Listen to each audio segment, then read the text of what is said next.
Dans cette vidéo, on va voir de combien de façons on peut aligner 5 boules rouges, 2 boules blanches et 3 boules bleues. Prenons un exemple.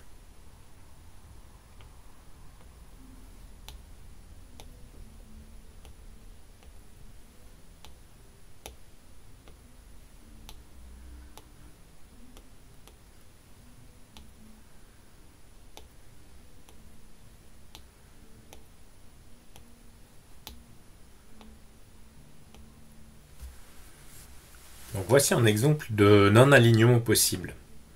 Pour pouvoir résoudre ce problème de combinatoire, il faut trouver un modèle de calcul.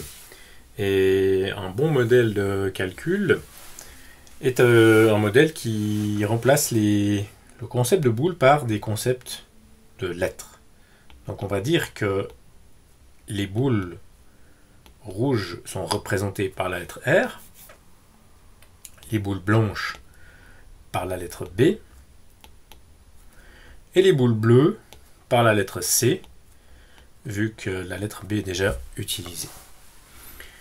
Il s'agit donc de déterminer le nombre de mots formés à partir de 5 fois la lettre R, 2 fois la lettre B et 3 fois la lettre C. Pour résoudre un problème à l'aide du modèle des cases, à l'aide du concept de permutation, on peut passer par la numérotation des symboles. Si maintenant j'imagine que mes symboles sont tous numérotés, et donc j'ai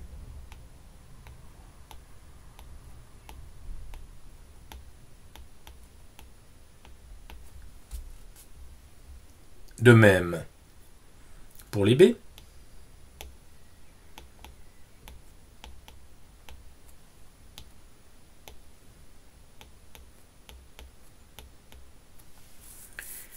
et de même pour les C. À ce moment-là, j'ai 10 symboles différents. Pour déterminer le nombre de possibilités qu'il y a d'aligner 10 symboles différents,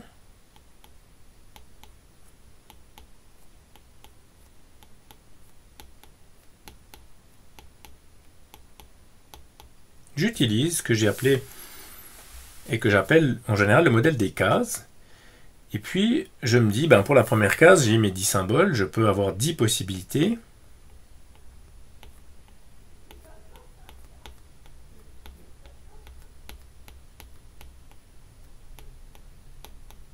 Pour la deuxième case, 9, ensuite 8, 7, 6, etc. Ce qui me donne un résultat de 10 factoriel. J'ai donc 10 factorielles manières de permuter les symboles R1 jusqu'à R5, B1, B2, C1, C2, C3. Et maintenant, lorsque je supprime la numérotation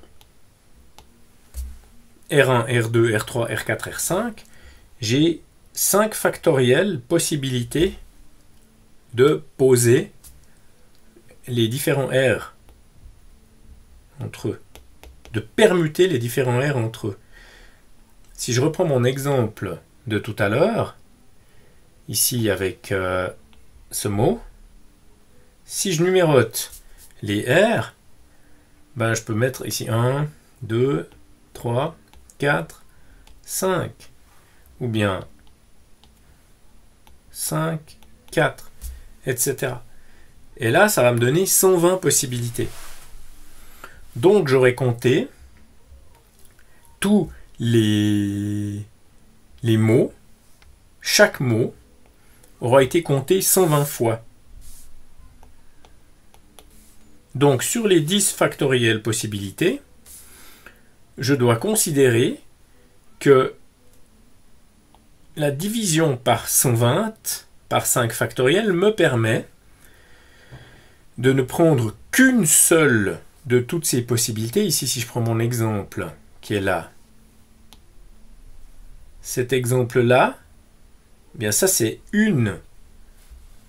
un positionnement des R, un R à la première position, un R à la deuxième, un R à la 1, 2, 3, 4, 5, 6, 7e, et puis un R à la 10e.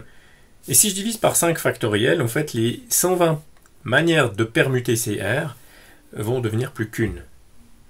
Et je travaille par analogie, c'est-à-dire je travaille en utilisant le même système de réflexion pour les B et le même système de réflexion pour les C. Donc je me retrouve avec une permutation avec répétition qui se calcule 10 factoriel sur 5 factoriel fois 2 factoriel fois 3 factoriel. Ça c'est pour les R, ça c'est pour les B, et ça c'est pour les C. J'ai 5R, donc 5 factoriel, 2B, donc 2 factoriel 2, 3C, donc 3 factoriel. Et tout ceci me donne 2520 possibilités.